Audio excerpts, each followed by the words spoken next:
আচ্ছা, মাত্রা মাত্রা খুবই সহজ একটা বিষয়, একটু মনোযোগ দিয়ে দেখো। মাত্রা নিয়ে কোনো সমস্যা আর হবে না ইনশাআল্লাহ। মাত্রা নিয়ে অনেক কাজ আছে, এটা কিন্তু এই যে মূল নকশা হিসাবে আখ্যা দেওয়া হয়েছে, তো একটু দেখো। মাত্রা কি? মাত্রা হচ্ছে যে কোনো ভৌত রাশি, হ্যাঁ, সেটা যে কোনো ভৌত রাশি। এইটা আমরা জানি যে ভৌত রাশিগুলো মৌলিক রাশির উপর নির্ভর করে, হ্যাঁ। মৌলিক রাশি নিজেও একটা ভৌত রাশি, তবে এই যে মানে সাধারণত আমি বোঝাইতে চাইছি যে সমস্ত লব্ধ রাশি বা হচ্ছে বা সমস্ত রাশি আর কি, আমরা জানি যে মৌলিক রাশির উপরে নির্ভর করে, তাই তো। তো এই যে রাশিগুলো যে মৌলিক রাশির উপরে নির্ভর করে, এই মাত্রা নির্দেশ করে যে সে কিভাবে নির্ভর করে, এবং যে মৌলিক রাশিগুলোর উপর যে নির্ভর করতেছে ওই মৌলিক রাশিগুলোর ঠিক কত পাওয়ারে বা কত মাত্রায় বা কত সূচকে নির্ভর করতেছে। দেখো, আমরা বলতেছি যে মনে করো একটা কথা বলতেছি যে বেগ, হ্যাঁ, বেগ বেগ আমরা জানি বেগ মানে কি? বেগ মানে হচ্ছে সরণ ভাগ হচ্ছে কি সময়। এখন আমরা বলতেছি এই বেগ বেগ হচ্ছে মৌলিক রাশির উপর নির্ভর করে। কারণ মৌলিক রাশি কার কার উপর নির্ভর করে? এই যে সরণ, সরণ মানে কি? একটা দৈর্ঘ্য, তাহলে দৈর্ঘ্যের উপর নির্ভর করে। আর কার উপর নির্ভর করতেছে? আর নির্ভর করতেছে সময়ের উপর নির্ভর করতেছে। তাহলে বেগ দুইটা মৌলিক রাশির উপর নির্ভর করতেছে, একটা হচ্ছে দৈর্ঘ্য আর একটা হচ্ছে কি সময়। এই নির্ভর করে তো বুঝলাম, এখন কথা হচ্ছে যে কত মাত্রায় নির্ভর করতেছে বা কত পাওয়ারে নির্ভর করতেছে। মানে এই যে বেগের যে সমীকরণ, এই সমীকরণে মৌলিক রাশিগুলোর পাওয়ার কত, পাওয়ার কত? এখানে দৈর্ঘ্যের পাওয়ার কত? 1। আর এখানে সময়ের পাওয়ার কত? সময়ের পাওয়ার কত? -1। সময়ের পাওয়ার কত? মাইনাস, সময় নিচেই আছে না, উপরে চলে গেলে কি হবে? -1 হবে না? তাহলে বেগ দৈর্ঘ্য এবং সময়ের উপরে দুইটা পাওয়ারের উপর নির্ভর করে, একটা হচ্ছে দৈর্ঘ্যের পাওয়ার 1 এর উপর, আরেকটা হচ্ছে সময়ের পাওয়ার কত? -1 এর উপর। তো মাত্রা হচ্ছে এই যে রাশিগুলা যে মৌলিক রাশির উপর নির্ভর করে এবং কত মাত্রায় নির্ভর করে সেইটা একদম গাঠনিক ভাবে দেখায় বা প্রকাশ করে, ঠিক আছে। তাহলে মাত্রা কি এইটা আমরা সাধারণত মনে হয় বুঝতে পারছি। তার মানে বুঝলাম যে কোনো রাশির মাত্রা সম্পর্কে আমার জানতে হলে আমাকে কি করতে হবে? আগে মৌলিক রাশির মাত্রা সম্পর্কে জানতে হবে, মানে মৌলিক রাশির মাত্রা আমার জানা থাকা লাগবে, তাই না? যদি মৌলিক রাশির মাত্রা জানা থাকে তাহলে আমি এখানে সহজেই কি করতে পারবো? এই যে যে রাশি নিয়ে আমি আলোচনা করতেছি ওই রাশির মাত্রাটা আমি বের করতে পারবো, তাই না? তাহলে মাত্রা থেকে আমরা কি ধারণা পাই? মাত্রা থেকে আমরা ধারণা পাই যে ওই রাশিটা মৌলিক রাশির কত পাওয়ারের উপরে নির্ভর করতেছে, তাই না? আচ্ছা, তাহলে চলো আমরা প্রথমে মৌলিক রাশি কয়টা ছিল যেন? আমাদের 7টা মৌলিক রাশি ছিল। এই 7টা মৌলিক রাশির যেই মাত্রা আছে সেই মাত্রাটা একটু আমরা আমাদের একটু তথ্যটা মুখস্থ রাখতে হবে, ঠিক আছে। কারণ 7টা মৌলিক রাশির মাত্রা যদি তোমার জানা থাকে, তুমি যে কোনো রাশির মৌলিক হচ্ছে গিয়ে মাত্রা বের করতে পারবে। কেন? কারণ সব রাশি তো মৌলিক রাশির উপর নির্ভর করে, তাই না? তো এইখানে দেখো 7টা মৌলিক রাশির মাত্রা আমি এখানে তুলে দিয়েছি। এখানে একটু দেখো দৈর্ঘ্যের মাত্রা কি? দৈর্ঘ্য মূলত কি? একটা দৈর্ঘ্য হচ্ছে কি? লেংথ, হ্যাঁ। তো দৈর্ঘ্যের মাত্রা কি? এই যে এল। তারপরে ভরের মাত্রা কি? ভর হচ্ছে ম্যাস, এই যে ভরের মাত্রা হচ্ছে এম, বড় হাতের এম, ঠিক আছে। মাত্রা বড় হাতের অক্ষর দিয়ে প্রকাশ করা হয়। সময় টাইম টি। আর একটা কথা, মাত্রাকে এই যে থার্ড ব্র্যাকেট দিয়ে কিন্তু প্রকাশ করা হয়। মাত্রার সমীকরণকে কি দিয়ে প্রকাশ করা হয়? এই যে তৃতীয় বন্ধনীর দ্বারা, ঠিক আছে, তৃতীয় বন্ধনী দিয়ে প্রকাশ করা হয়। তো তোমাদের এসএসসি লেভেলে সব থেকে বেশি আসে হচ্ছে এই যে প্রথম তিনটা, এই যে দৈর্ঘ্য, ভর আর কি সময়, এই তিনটার মাত্রা হচ্ছে এসএসসির জন্য সবচেয়ে বেশি ইম্পর্টেন্ট। এসএসসি লেভেলে এই তিনটাই সবচেয়ে কি বেশি ইম্পর্টেন্ট, ঠিক আছে। আর তড়িৎ প্রবাহ কি? তড়িৎ প্রবাহ হচ্ছে কি? ইলেকট্রিক কারেন্ট, এর মাত্রা হচ্ছে আই, ঠিক আছে। এটা কিন্তু মাথায় রাখবা যে তড়িৎ প্রবাহের মাত্রা কি? আই। আরেকটা কথা, কখনো কখনো তড়িৎ প্রবাহের মাত্রা আবার এও লেখা হয়, এই যে এম্পিয়ার থেকে এ নিয়ে এ লেখা হয়, ঠিক আছে। তো যেটা থাকবে সেইটাই। তো এইটা দেখো, তোমাদের মাত্রা তো মনে করো আসে যে এইটার মাত্রা কি ওইটার মাত্রা কি, তো সেটা বের করার জন্য কিন্তু এই মাত্রা লাগবেই। আর এমনিতে প্রশ্ন আসে যে তাপমাত্রার মাত্রা কি, দীপন তীব্রতার মাত্রা কি, এরকম প্রশ্ন আসতে পারে, ঠিক আছে। আর এসএসসির জন্য মূলত হচ্ছে যে যত অন্যান্য সমীকরণের মাত্রা বের করার জন্য এই তিনটা হলেই এনাফ, এই তিনটা, এই যে দৈর্ঘ্য, ভর আর সময়, ঠিক আছে। আচ্ছা, তড়িৎ প্রবাহের মাত্রা আই অথবা এ, বড় হাতে দুইটাই। তারপরে কি? তাপমাত্রার মাত্রা হচ্ছে কে, হ্যাঁ, বড় হাতের কে। আবার ওই যে কেলভিনের থেকে কে নেওয়া হয়, আবার ওই যে এসআই এককে যে কেলভিন থেকে এ নেওয়া হয়। আবার কখনো কখনো গ্রিক অক্ষর থিটা দিয়ে প্রকাশ করা হয় কিন্তু, ঠিক আছে। দুইটাই হবে, গ্রিক অক্ষর থিটা এবং কে, দুইটাই কিসের মাত্রা? দুইটাই হচ্ছে তাপমাত্রা। আর এই যে আই অথবা এটা কিসের মাত্রা? ওইটা হচ্ছে কারেন্টের মাত্রা, ঠিক আছে। আচ্ছা, পদার্থের পরিমাণ হচ্ছে এন, বড় হাতের এন, এই যে এন, ঠিক আছে। আর দীপন তীব্রতার হচ্ছে মাত্রা কি, জে, এটা মাথায় রাখবা। দীপন তীব্রতার মাত্রা কি, জে। এই 7টা মৌলিক রাশির মাত্রা যদি তোমার জানা থাকে, এবার তুমি জানো যে কোনো রাশি মৌলিক রাশির উপর নির্ভর করে, তাহলে তুমি যে কোনো রাশির যদি সূত্র ভাঙলে কি বের করবা? সূত্র ভাঙলে দেখবা যে এই যে এরকম মৌলিক রাশি পর্যন্ত তুমি ভেঙে ফেলবা, ভেঙে নিয়ে এবার মৌলিক রাশির যে মাত্রা ওই মাত্রা ওইখানে বসাই দিবে, বুঝতে পারছি? তাহলেই কিন্তু কি বের হয়ে যাবে, আমাদের কাঙ্ক্ষিত রাশির মাত্রা বের হয়ে যাবে। যেমন একটা উদাহরণ দেখো, এই যে দেখো, আমরা জানি বল ইকুয়াল টু এম এ, তাই না? বল ইকুয়াল টু কত, ভর গুণ ত্বরণ। এখন এই যে দেখো, ভরের মাত্রা কি, একটু আগে দেখে আসলাম, বড় হাতের এম। আর ত্বরণের মাত্রা কি, এল টি ইনভার্স 2। কেন? কারণ ত্বরণ মানে কি, ত্বরণ মানে সূত্র থেকে তুমি হচ্ছে গিয়ে নিজেই কিন্তু বের করতে পারবা। ত্বরণ মানে বেগের পরিবর্তন ভাগ কি, ভাগ সময়।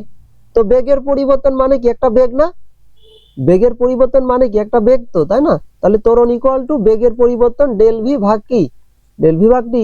তো বেগের পরিবর্তন তো একটা বেগ, তো বেগের মাত্রা কি, বেগের মাত্রা কিন্তু কই যে বেগ সমান, আবার আমরা কি জানি, বেগ সমান আমরা জানি হচ্ছে সরণ ভাগ কি, সময়। তো সরণ কি একটা দৈর্ঘ্য না? তাহলে দৈর্ঘ্যের মাত্রা কি, এল ভাগ, আর সময়ের মাত্রা কি, টি, তাহলে এল ভাগ টি। তো টি কি উপরে নিয়ে গেলে কি হবে, টি কি উপরে নিয়ে গেলে এল টি ইনভার্স, দেখছো? তাহলে এল টি ইনভার্স এটা হচ্ছে বেগের মাত্রা। তাহলে বেগের মাত্রার জায়গায় তুমি বেগের মাত্রা বসায় দাও, এল টি ইনভার্স।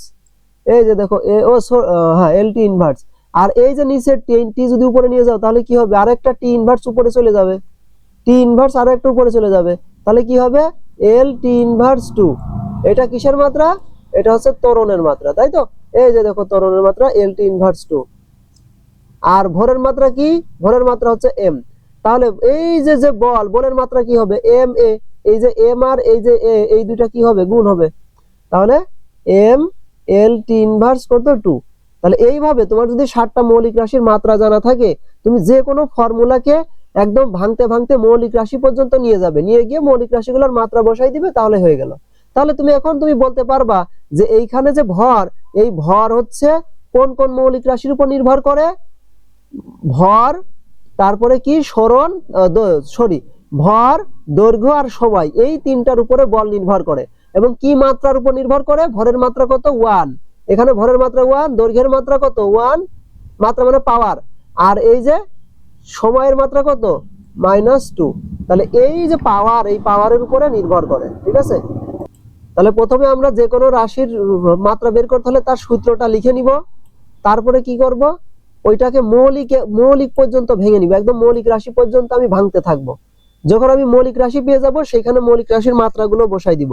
বসাই দিলে পরেই আমি কি করব, ওই যে বীজগাণিতিক যে ক্যালকুলেশন, সেই ক্যালকুলেশন মানে এই যে পাওয়ার গুলো যদি ভাগ আকারে থাকে তাহলে গুণ করে দেওয়া, মানে নিচেই থাকলে উপরে নিয়ে যাওয়া, তাহলে আমি কি চূড়ান্ত মাত্রাটা এই যে পেয়ে যাবো এইভাবে। বুঝতে পারছি? মাত্রা মানে কি, মাত্রা মানেই কিন্তু পাওয়ার বলা যায়, তাই না? ডাইমেনশনস বলা যায়। তাহলে এই ব্যাপারটা আশা করি বুঝতে পারছো। এখান থেকে আমরা কয়েকটা রাশির মাত্রা হচ্ছে একটু জেনে নিব, যেমন ক্ষেত্রফল আর আয়তনের মাত্রা। দেখো, ক্ষেত্রফল এখানে দেখা যাচ্ছে, ক্ষেত্রফল কি, দৈর্ঘ্য আর দুইটা দৈর্ঘ্যের কি গুণফল না? দৈর্ঘ্য প্রস্থ তো একটা হচ্ছে কি দৈর্ঘ্য, আমরা জানি ক্ষেত্রফলের সূত্র কি, দৈর্ঘ্য গুণ প্রস্থ, তাই তো? তাহলে দৈর্ঘ্য তো কি, প্রস্থ একটা দৈর্ঘ্য, তাহলে কি দৈর্ঘ্য গুণ দৈর্ঘ্য। তো দৈর্ঘ্যের মাত্রা কত, এল, আর এই দৈর্ঘ্যের মাত্রা কত, এল। তাহলে এল এল গুণ করলে কত, এল স্কয়ার। দেখছো? তাহলে ক্ষেত্রফলের মাত্রা কত, এল স্কয়ার। এখানে পাওয়ার কত বলো তো, এল এর পাওয়ার হচ্ছে 2। তাহলে ক্ষেত্রফল দৈর্ঘ্যের উপর নির্ভর করতেছে এবং কত মাত্রায় নির্ভর করতেছে, 2 মাত্রায় নির্ভর করতেছে, তাই না? আবার আয়তন দেখো, 3টা দৈর্ঘ্য, দৈর্ঘ্য গুণ প্রস্থ গুণ উচ্চতা, তাই তো? এই যে দৈর্ঘ্য গুণ প্রস্থ গুণ উচ্চতা, 3টা দৈর্ঘ্যের উপর নির্ভর করতেছে। তাহলে 3টা গুণ করলে কত, এল কিউ। তাহলে আয়তন হচ্ছে মৌলিক রাশি দৈর্ঘ্যের উপর নির্ভর করতেছে এবং কত মাত্রায় নির্ভর করতেছে, 3 মাত্রায় নির্ভর করতেছে, তাই না? তারপর দেখো এই যে বেগ, হ্যাঁ, বেগ কিসের, বেগ মানে কি, এই যে সরণ ভাগ সময়, এটা তো আমরা আগেই দেখে আসছি। তাহলে বেগের মাত্রা কার উপর নির্ভর করতেছে, দৈর্ঘ্যের উপর আর সময়ের উপর। কত মাত্রায়, হচ্ছে দৈর্ঘ্যের মাত্রা 1 আর সময়ের মাত্রা কত, -1, এর উপর নির্ভর করতেছে। তারপর ত্বরণ এই যে দেখে আসছি, বেগ ভাগ কি সময়, এই যে এল টি ইনভার্স 2। বুঝতে পারছি এই পর্যন্ত, বুঝছো? তারপরে আরো কয়েকটা দেখা যাক। তারপর যেমন বলেরটা তো অলরেডি আমরা বলছি যে ভর গুণ ত্বরণ, এই যে ত্বরণের মাত্রা এল টি ইনভার্স 2 আর ভরের মাত্রা তো আমরা তো দেখে আসছি। তারপরে কি কাজ বা শক্তি, কাজ মানে কি বল গুণ সরণ, তাই তো? তাহলে বলের মাত্রা কিন্তু একটু আগে দেখে আসলাম, সেটা কি, বলের মাত্রা কি দেখে আসলাম, এই যে বের করছি এলটি এমএলটি ইনভার্স কত 2। তাহলে বলের সাথে আমি জাস্ট কি করব, একটা সরণ গুণ করব। তাহলে এমএলটি ইনভার্স 2 এর সাথে কি গুণ করবে, যে সরণ মানে কি একটা দৈর্ঘ্য, এই যে এল, এল গুণ করো। তাহলে দেখো এই এল আর এল গুণ হয়ে কত হবে, এল স্কয়ার হয়ে যাবে। তাহলে M L square T inverse 2 বুঝতে পারছি। এই যে বল এম এল টি ইনভার্স 2 আর সরণ কত, এই যে সরণটা হচ্ছে কত এল। তাহলে দুইটা গুণ করলে M L square T inverse কত 2। তাহলে কাজ নির্ভর করতেছে কার কার উপর, কোন কোন মৌলিক রাশির উপর, এই যে ভরের উপরে, কারণ এই যে এম তো ভরের মাত্রা, তারপরে এই যে এল এর উপরে, এল কার মাত্রা, দৈর্ঘ্যের মাত্রা, এই যে টির উপরে, টি কার মাত্রা, সময়ের মাত্রা। তাহলে কাজ হচ্ছে মৌলিক রাশি ভর, দৈর্ঘ্য এবং সময়ের উপর নির্ভর করতেছে। কত মাত্রা নির্ভর করতেছে বা কত পাওয়ারে নির্ভর করতেছে, 1 যথাক্রমে 1 2 আর -2। ক্লিয়ার? আচ্ছা, আরেকটা কথা বলে রাখি, এই যে মাত্রা, এই মাত্রা থেকে মৌলিক একক বের করা সম্ভব। কি একক? মৌলিক একক। যেমন আমরা জানি যে 7টা মৌলিক রাশির যে একক সেটাকে আমরা কি বলি, মৌলিক একক বলি। তো এই যে আমরা জানি কাজ বা শক্তির এসআই একক কি বলতো, এসআই একক হচ্ছে জুল, তাই তো? এসআই একক জুল। কিন্তু এই জুল কিন্তু মৌলিক একক না। জুল কিন্তু কি না, কাজের কিন্তু, কাজ বা শক্তির কিন্তু মৌলিক একক না। তাহলে মৌলিক একক কি? মৌলিক একক হচ্ছে, দেখো তো, এই কাজ বা শক্তি কার কার উপর নির্ভর করতেছে, ভরের উপরে। তাহলে ভরের মৌলিক একক কি বলতো, কেজি। তার সাথে গুণ আছে কি, দৈর্ঘ্য, এই যে এল, এল গুণ আছে। তাহলে এখন দৈর্ঘ্যের হচ্ছে গিয়ে একক কি বলতো, এম। দেখুন এই এল এর পাওয়ার কত আছে, 2, তাহলে এইখানে এম এর পাওয়ার 2 দাও। তারপরে দেখো তো এখানে এম এর পাওয়ার 1 আছে, সেজন্য কেজির পাওয়ার 1 দিলাম। তারপর দেখো তো কার উপর নির্ভর করতেছে, সময়। সময়ের একক কি বলতো, মৌলিক একক কি, সেকেন্ড। এখানে পাওয়ার কত, -2, তাহলে -2 দিলাম। এই যে কি, তাহলে কি বের হলো দেখো তো, KG metre square second inverse 2। এইটাকে বলা হয় হচ্ছে কাজ বা শক্তির মৌলিক একক। কি একক? মৌলিক একক। কারণ এইখানে দেখো সবগুলো মৌলিক রাশির একক। বুঝতে পারছি? তাহলে যে কোনো রাশির মাত্রা যদি তোমার জানা থাকে, তুমি সেইখান থেকে কি লিখে নিতে পারবা, এইভাবে মৌলিক একক লিখে নিতে পারবা। এটা হচ্ছে মাত্রার আরেকটা সুবিধা। ঠিক আছে? মানে কোনো একটা তোমার যদি মাত্রা লিখতে, মানে একক লিখতে বা মাত্রা লিখতে ভুল হয়, তুমি কিন্তু সহজেই সেখান থেকে এই মৌলিক একক বের করে নিতে পারবে। বুঝতে পারছো? তাহলে একইভাবে তুমি এখন হচ্ছে গিয়ে ইসের, এই যে দেখো আমরা যেমন এই যে বেগ, বেগ বলি, বেগের মাত্রা কি, এল টি ইনভার্স 1। এখান থেকে তুমি বেগের মৌলিক একক বের করতে পারবে না। এটা কি, দৈর্ঘ্য না, এল কি, দৈর্ঘ্য, দৈর্ঘ্যের মাত্রা না, দৈর্ঘ্যের মৌলিক একক কি, মিটার। আর এই যে এটা কি, টাইম, টাইমের মৌলিক একক কি, সেকেন্ড। তাহলে এখানে এল এর পাওয়ার কত, 1, 1 দেওয়ার না দেওয়ার সমান। এখানে মাত্রা পাওয়ার কত, -1, তাহলে -1 দাও। এই যে দেখো মিটার সেকেন্ড ইনভার্স, এটা কিন্তু বেগের কি, মৌলিক একক। ওইটাই আবার এসআই একক। হ্যাঁ, তো সবটার তো আর মৌলিক একক আর এসআই একক সেম না। যেমন কাজের মৌলিক একক হচ্ছে এইটা, কিন্তু এসআই একক হচ্ছে জুল। বুঝতে পারছি? তাহলে তুমি যে কোনো রাশির এককও কিন্তু মাত্রা থেকে বের করে নিতে পারবে, মৌলিক একক, তাই না? যে কোনো রাশির মৌলিক একক কিন্তু তুমি বের করে নিতে পারবে। আর মৌলিক একক যদি দেয়া থাকে, তুমি সেখান থেকে কি লিখে নিতে পারবা, সেখান থেকে কিন্তু মাত্রা বের করে নিতে পারবা। বুঝতে পারছি? যেমন এই যে M S inverse 2, M S inverse 2 এটা কি, এটা মৌলিক একক, কারণ এর ভিতরে সবগুলোই মৌলিক একক রয়েছে। M S inverse 2, M S inverse 2। তো তুমি এইখান থেকে মাত্রা লিখতে পারবা না। এম আছে এম কি, মিটার, মিটার মানে কি, দৈর্ঘ্যের, দৈর্ঘ্য। তাহলে দৈর্ঘ্যের মাত্রা কি, এল। পাওয়ার কত আছে, 1, তাহলে এখানে এল লিখলা। এখানে কি, সেকেন্ড, সেকেন্ড কার একক, টাইম, টাইমের একক। টাইমের হচ্ছে মাত্রা কি, টি। পাওয়ার কত আছে, -2, এল, এল টি ইনভার্স 2। এটা কার মাত্রা বলো তো, এটা কার একক, বেগের একক। তাহলে এটা বেগের মাত্রা। তাহলে এইভাবে যদি একক দেয়া থাকে, মাত্রা বের করতে পারবা। মাত্রা দেয়া থাকলে কি বের করতে পারবা, একক বের করতে পারবা, মৌলিক একক। ওকে, তারপর আরো কয়েকটা রাশির মাত্রা দেখো, ঘনত্ব, ঘনত্বের মাত্রা, ঘনত্ব কি, ভর বাই কি, আয়তন। মানে একক আয়তনে কতটুকু উপাদান আছে সেটাই কি, ঘনত্ব, যে ভর বাই আয়তন। তাহলে এখন ভরের মাত্রা কি, এম, আর আয়তনের মাত্রা কি, এই যে এল টু দি পাওয়ার 3 দেখে এসেছি। তাহলে এইটার পুরোটার মাত্রা কি হবে, যে M L to the power inverse কত, 3, তাই না? এই যে ভরের উপর আর দৈর্ঘ্যের উপর নির্ভর করতেছে কত মাত্রায়, ওই যে 1 আর কত, -3। ওকে, তারপরে তাহলে আমরা কি করতে পারবো, দেখো এই মাত্রা কেন আমাদের জন্য জরুরি। মাত্রা দিয়ে আমরা সমীকরণ যাচাই করতে পারবো, এটা একটা গুরুত্বপূর্ণ কথা। দেখো তোমার কাছে যদি কোনো একটা সমীকরণ দেয়া থাকে, সেই সমীকরণটা লেখা সঠিক কিনা। যেমন লেখা আছে s = ut প্লাস হচ্ছে হাফ at স্কয়ার। তো এই সমীকরণটা সঠিক আছে কিনা তুমি সেইটা মাত্রা বিশ্লেষণের মাধ্যমে সঠিক আছে কিনা যাচাই করতে পারবা। কিসের ভিত্তিতে, মাত্রা বিশ্লেষণ পদ্ধতিতে। এখন মাত্রা বিশ্লেষণ হচ্ছে কি নিয়ম, মাত্রা বিশ্লেষণ কি জিনিস? মাত্রা বিশ্লেষণ হচ্ছে এখানে মোট পদ, এই সমীকরণে মোট পদ আছে কয়টা বলো তো? পদ আছে একটা, দুইটা, তিনটা পদ আছে। তো মাত্রা বিশ্লেষণ হচ্ছে যে এই সমীকরণের প্রত্যেকটা পদের তুমি মাত্রা বের করবে। প্রত্যেকটা পদের মাত্রা বের করে যদি দেখো প্রত্যেকটা পদের মাত্রা একই বা সেম, হ্যাঁ সেম, যদি একই হয়, প্রত্যেকটা পদের মাত্রা যদি সেম হয়, তাহলে আমি বলবো এই সমীকরণটা সঠিক আছে। বুঝতে পারছি? একটা কথা মাথায় রাখবে, একটা সমীকরণের পদ আলাদা করে কারা? এই যে সমান, প্লাস, মাইনাস, এইগুলো হচ্ছে পদ আলাদা করে, বা গ্রেটার দেন, লেস দেন, এইগুলো হচ্ছে কি আলাদা করে? পদ আলাদা করে। গুণ ভাগ, একটা কথা মাথায় রাখবে, গুণ এবং ভাগ, গুণ এবং ভাগ পদ কিন্তু আলাদা করে না। এই জন্য যদি পদ আলাদা করতো তাহলে আমি এইখানে বলতাম ইউ একটা পদ, টি একটা পদ, কারণ এখানে গুণ আকারে রয়েছে, তাই না? গুণ এবং ভাগ কিন্তু পদ আলাদা করে, এটা মাথায় রাখবে। এই যে যোগ বিয়োগ, তারপরে ইকুয়াল, এইগুলো পদ আলাদা করে। তাহলে এখানে তিনটা পদ, তিনটা পদের মাত্রা বের করে। এটা কি? প্রথমে আমরা left hand side, left hand সাইডে কি আছে? সরণ আছে, সরণ আছে, সরণের মাত্রা কি? এল। তাহলে আমরা লেফট হ্যান্ড সাইডের মাত্রা কি পেয়ে গেলাম? কত? সেটা হচ্ছে এল। তারপরে দেখো ডান পাশে রাইট হ্যান্ড সাইডে দুইটা পদ আছে, ইউটি। ইউটি পদের মাত্রা কি বলতো? ইউ এর মাত্রা কি? এল টি ইনভার্স, যেহেতু বেগের মাত্রা। আর টাইম টি এর মাত্রা কি? বড় হাতের টি। দুইটা গুণ করলে কত হবে? এল হবে। তাহলে দেখো এই দ্বিতীয় পদের মাত্রাও কত? এল।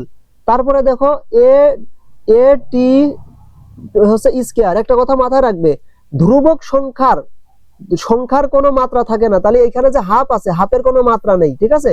হাফের কোনো মাত্রা নেই, হাফ মাত্রা লেখা লাগবে না। এর মাত্রা লেখো, এ কত? এ হচ্ছে ত্বরণ, ত্বরণের মাত্রা কত? এ এল টি ইনভার্স 2। আর এখানে টাইম, টাইম টি এর টাইম হচ্ছে কি? টি।